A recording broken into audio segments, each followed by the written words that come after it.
हमला बीजेपी की तरफ से किया जा रहा है। अब मधुबनी के सांसद अशोक यादव ने खुली चुनौती देते हुए मुख्यमंत्री नीतीश कुमार को यह कह दिया है कि नीतीश कुमार खुद का चुनाव तो जीत नहीं सकते, लड़ नहीं सकते, वो प्रधानमंत्री बनने का ख्वाब देख रहे हैं।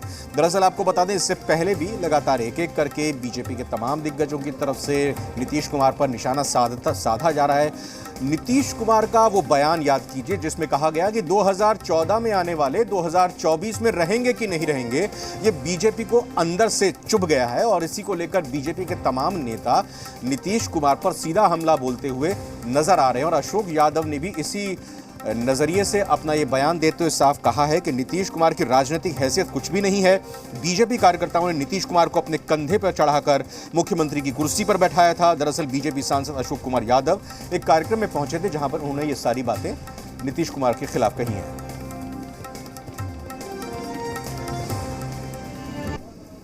भारतीय जनता पार्टी के कार्यकर्ताओं ने अपने कंधे पर चढ़ा के उनको मुख्यमंत्री के कुर्सी तक बैठाया था, जबकि उनके पास तो कोई इतनी राजनीतिक हैसियत नहीं है कि अपने बल पर मुख्यमंत्री बन जाए। हम आज नीतीश कुमार जी को हम चैलेंज करते हैं कि आप इतने लोकप्रिय हैं, अगर प्रधानमंत्री की सपना देखते हैं तो चैलेंज स्वीकार कीजिए और बिहार में आइए और अपने दम पर चुनाव लड़के दिखाइए।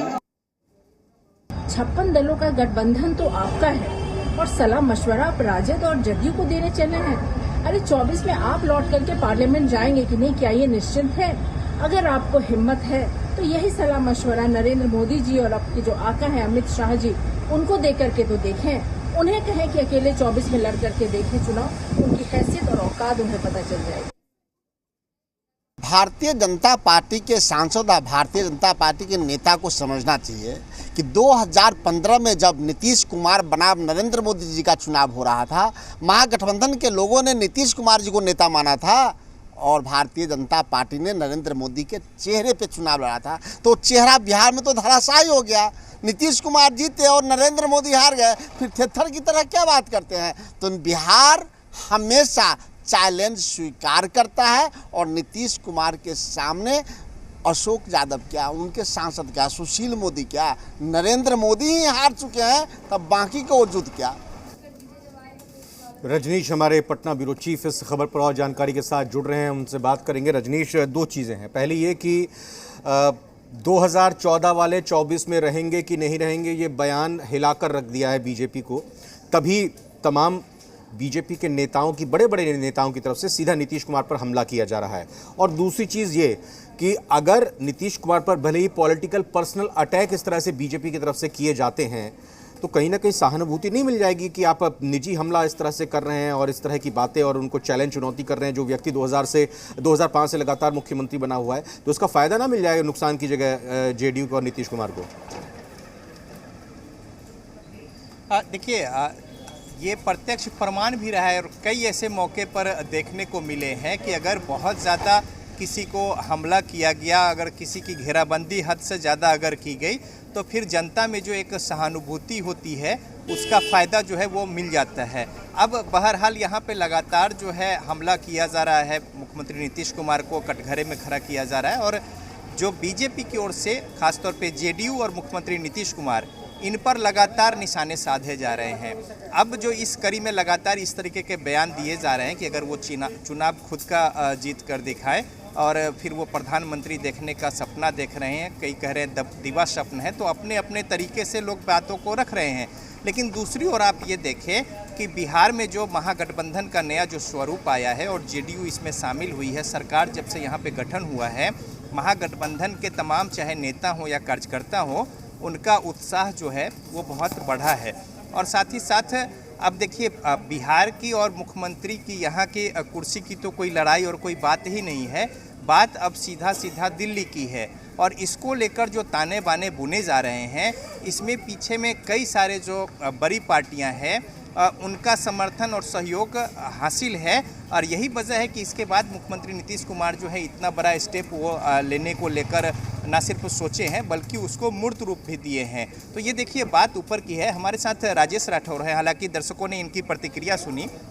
इस तरीके से लगातार हमला हो रहा है मुख्यमंत्री नीतीश कुमार के ऊपर, तो आपको ऐसा लगता है कि इसका कुछ फ़ायदा मिलेगा या फिर जो वो कह रहे हैं उसमें सच्चाई है? देखिए, सबसे पहले तो भारतीय जनता पार्टी के लोगों को अपने आप में झांकना चाहिए कि आखिर उनके सब साथी छोड़ के क्यों जा रहे हैं, और उनका जो बयान है वो तो हताशा का परिचायक है, बौखलाहट में दे रहे हैं। चूँकि देश जानता है, बिहार और भारत भाजपा की बात नहीं करता, ये देश जानता है। उनके कौन साथी जा रहे हैं? अगर मांझी जी को छोड़ दे तो बाकी कौन साथी? अब देखें ना, जब हम 2015 में महागठबंधन बना था और एनडीए था, तो नरेंद्र मोदी बनाम नीतीश कुमार का चेहरा था, और भारतीय जनता पार्टी ने ही नरेंद्र मोदी जी का चेहरा आगे किया था। तब मांझी जी उनके साथ थे, उपेंद्र कुशवाहा जी उनके साथ थे, मुकेश सहनी जी उनके साथ थे। तब तो नरेंद्र मोदी जी नीतीश कुमार को हरा नहीं पाए। नीतीश कुमार जी बैग पैक करके दिल्ली भेज दिए नरेंद्र मोदी जी को। आज तो सारे के सारे विपक्ष महागठबंधन के साथ है, नीतीश कुमार जी के नेतृत्व में है आज बिहार में। चाहे मांझी जी हो, उपेंद्र कुशवाहा जी हो, मुकेश सहनी जी हो, वामपंथी हो, कांग्रेस हो, आरजेडी हो। अब भारतीय जनता पार्टी का चारा चलेगा क्या? हिम्मत है तो चुनाव लड़े ना, क्यों बौखलाए हुए हैं? 0 पर आउट हो जाएंगे। महागठबंधन ने पिछले बार लोकसभा में 1 सीट जीता भी, वो तो 0 पर आउट होंगे। एक और जो कहा जा रहा है उधर से कि ये लोग सारे इकट्ठा तो हो गए हैं, लेकिन इकट्ठा रह पाएंगे? ज्यादा जोगी मठ उजारी का हिसाब दे रहे हो। उत्तर प्रदेश में अपने कितने पार्टी हैं? 13 पार्टी है ना, बड़ा पार्टी बनते हैं। 13 पार्टी से इनकी सरकार चल रही है उत्तर प्रदेश में, तो 13 पार्टी वहाँ ठीक है, हम 5-7 पार्टी तो ठीक नहीं है। इस सब सत्ता जाने की बौखलाहट है। 2024 आने वाला है और विपक्ष के नेता तो एक हो ही रहे हैं, विपक्ष की अब जनता एक हो रहा है। जनता बनाम नरेंद्र मोदी का चुनाव होगा, क्योंकि जनता पूछ रही है। यहाँ 10 लाख नौकरी की सवाल पूछते हैं भारतीय जनता पार्टी। 2 करोड़ भूल गए क्या? उनके प्रधानमंत्री 2 करोड़ रोजगार की बात किए थे ना। किसान के आय दुगुना, लाल किला से प्रधानमंत्री जी 3 बार बोल दिए थे कि किसानों की आय दुगुना होगा 2022 में। रजनीश जी से पूछिएगा, राहुल गांधी और नीतीश कुमार में कौन जो लाल बेहतर पीएम कैंडिडेट हो सकता है? जनता के नजरों में है, इसलिए जनता बनाम नरेंद्र मोदी का चुनाव होगा। एक बात बता दीजिए, मुख्य प्रवक्ता हैं आप, तो मुख्यमंत्री नीतीश कुमार और राहुल गांधी जी में कौन बेहतर उम्मीदवार होंगे प्रधानमंत्री के? नीतीश कुमार जी तो खुद कह चुके हैं कि हम विपक्ष एकता को मजबूत करेंगे, इसमें दूसरा सवाल कहाँ से आ गया?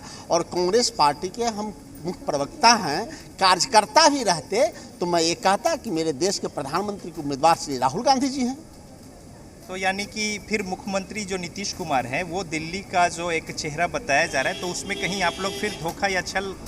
नीतीश कुमार जी स्वयं कह चुके हैं कि प्रधानमंत्री के उम्मीदवार मैं नहीं हूं, मैं विपक्षी एकता को एक करूंगा। इसीलिए तो बौखलाहट है भारतीय जनता पार्टी में कि सब विपक्ष एक हो जाएगा। जब जनता एक हो जाएगा तो झोला लेके जुमलेबाज तो भागेंगे। मतलब कांग्रेस विपक्षी एकता को एक नहीं कर पाई, अब नीतीश कुमार सक्षम है वो कर देंगे। क्या मैं झोला लेके भाग जाऊंगा? भागने भी नहीं देगी जनता, पकड़ेगी उनको।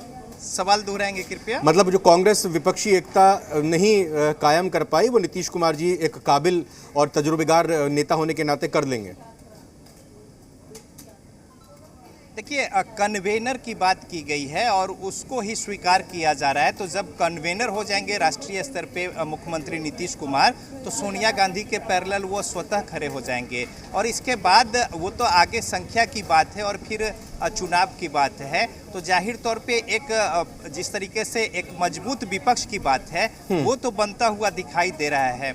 अब आगे किस कदर सफलता हाथ लगती है, चुनाव में अभी वक्त है, लेकिन एक आना बाना जो पहले से बुना जा रहा है, इसको लेकर राजनीतिक हलचल जो है वो निश्चित रूप से तेज हुई है और नए सिरे से लोगों ने सोचना शुरू किया है, चाहे वो कोई भी पार्टियां हो। यहाँ तक कि बीजेपी भी अपने स्तर से अब जो उनके होमवर्क है वो नए सिरे से शुरू कर रहे हैं, क्योंकि यहाँ पे जो प्रतिद्वंदी हैं उनके खिलाफ उनकी जो लड़ाई है वो बहुत कांटे की। रजनीश, बहुत बहुत धन्यवाद आपका और राजेश जी का भी। और ये होमवर्क का हिस्सा ही है कि बीजेपी की तरफ से नीतीश कुमार पर अटैक किया जा रहा है। और लेकिन एक चीज़ ये निकलकर साफ तौर पर सामने आई है कि जहाँ कहा जा रहा था कि क्या विपक्ष